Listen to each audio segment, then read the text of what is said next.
Now let's talk about a big issue in downtown Portland and surrounding areas, graffiti. Yesterday, Portland police announced the arrest of a man they called a prolific tagger, responsible for hundreds of tags over the span of several years. And we've also done stories on interstate graffiti and vacant buildings that become a canvas for spray paint.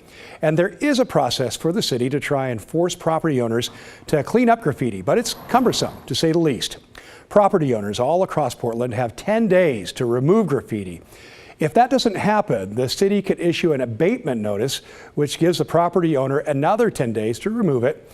If that still doesn't happen, well, the city has to get an administrative warrant, pay a contractor to paint over that graffiti, and then place a lien on the property for the amount of the graffiti removal, plus an administrative fee. But earlier this month, Portland City Council voted unanimously to change city code to expedite the process for graffiti penalties. The amendment was introduced by Carmen Rubio, who oversees the Bureau of Planning and Sustainability, which is in charge of the graffiti program. In order for us, through the Bureau of Planning and Sustainability, to actually tackle the issue and hold owners accountable, we have to go through an administrative judge. It's a lengthy process before we could actually apply a lien to the property. And the majority of folks that we work with graffiti, the graffiti removal, the property owners, have been great, and we've enjoyed a good partnership in removing.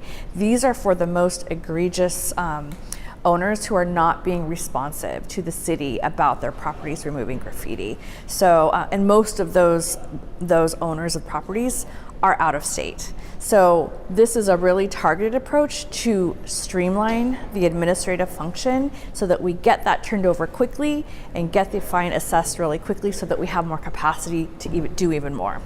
So it's sort of a internal efficiency measure, but it's one that we think that community members will see the benefit of by better service.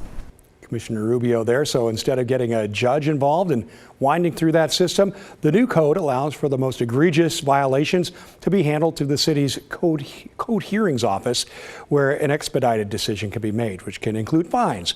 And if those fines are not paid by a certain date, well, they can turn into a lien on the property. Now, many of you write to us about graffiti along the interstate or on signage above the interstate. Well, that would not apply to this code change because this only affects private property.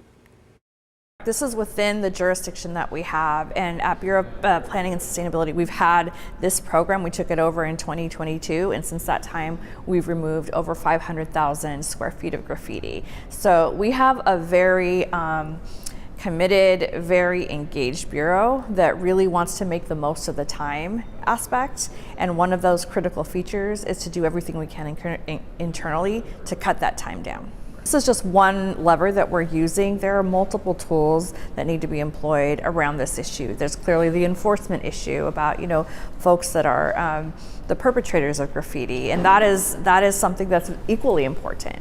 But for what we can do on terms of the other end, making sure that we remove it in a timely way, that we're responsive to community and business owners and neighbors, this is what we feel we can do to move things along even faster.